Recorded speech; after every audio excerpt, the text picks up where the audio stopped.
When you look at a great work of art, it can feel kind of frozen in time, right? But the truth is, these pieces have a life of their own. Their stories change, layer by layer, with every single generation that looks at them. Today, we're diving into one masterpiece that literally has a conversation spanning 1,000 years, right there on its surface. Let's peel back the layers.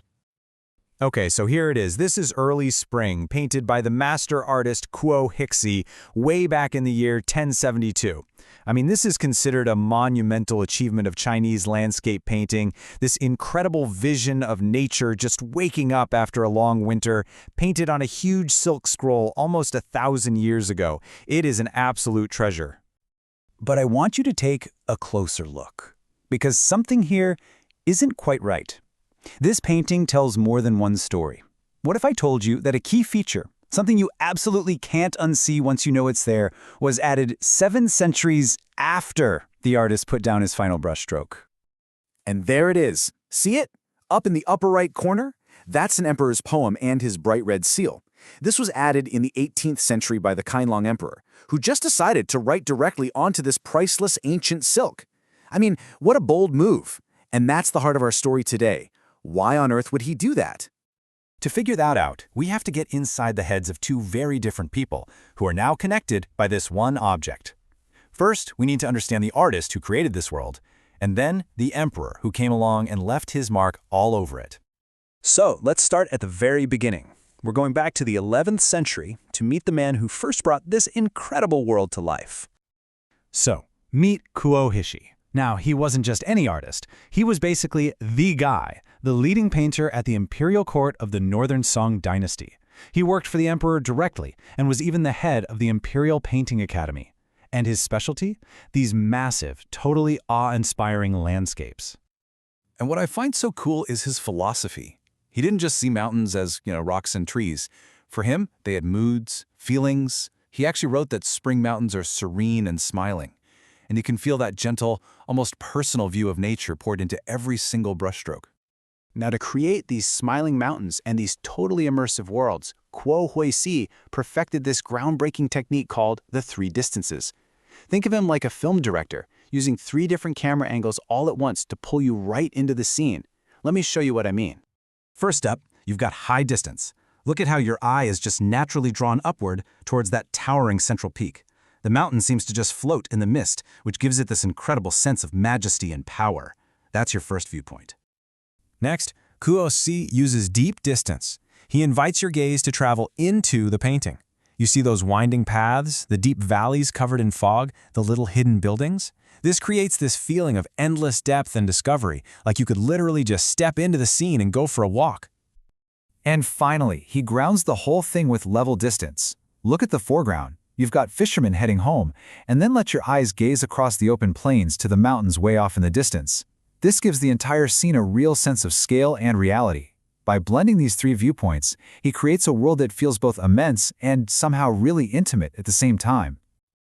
Okay, and here is the crucial point. For Kuo Hixi and everybody looking at this back then, this was not just a pretty picture. It was a huge political and philosophical statement. That massive central peak? That represented the emperor, stable, powerful, and virtuous. The smaller hills around it, those were his loyal ministers surrounding and supporting him. And those tiny little human figures you can barely see, they represent the idea that in the grand scheme of things, humanity is just a small, humble part of the universe. This painting was a vision of a perfect, harmonious state.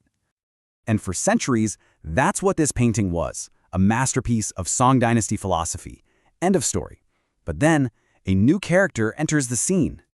700 years go by. Just think about that, 700 years. Dynasties rise, they fall. And in the 18th century, the painting ends up in the collection of one of the most powerful men on the planet. Emperor Qianlong. He was a massive art collector and a true connoisseur. And you can tell from his own words that he really understood Kuo Hixi's genius. He saw that the feeling of spring in the painting wasn't about the obvious stuff like flowers, but about the subtle atmosphere, the mist, the melting streams. He totally gets it. Which brings us right back to our big question. If he loved it, if he understood it so well, why in the world would he take a brush and permanently change this ancient, priceless work of art? Because it wasn't just an act of appreciation. Oh no, it was a power play. By writing on the painting, Qianlong was making a massive statement. First, he was claiming cultural legitimacy for his own dynasty, the Qing, basically saying, "We are the true heirs to the golden age of Chinese art." Second, he was declaring himself the ultimate judge of good taste.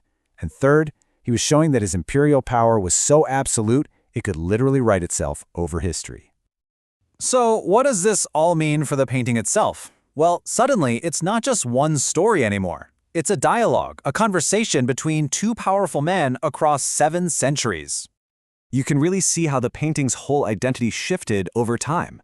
For the artist, Kuo Shi, it was this perfect vision of cosmic and political order. For scholars who came after him, it became a kind of mental escape, a place for a spiritual retreat.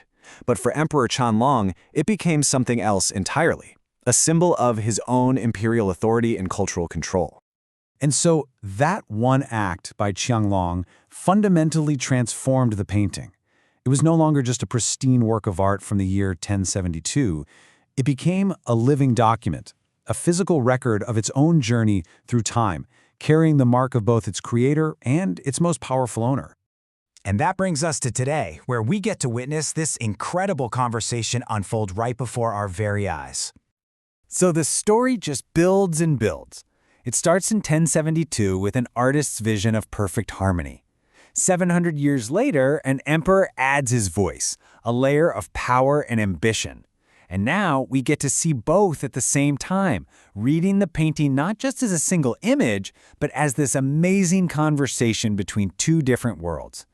So when we look at early spring now, we really can't separate the two.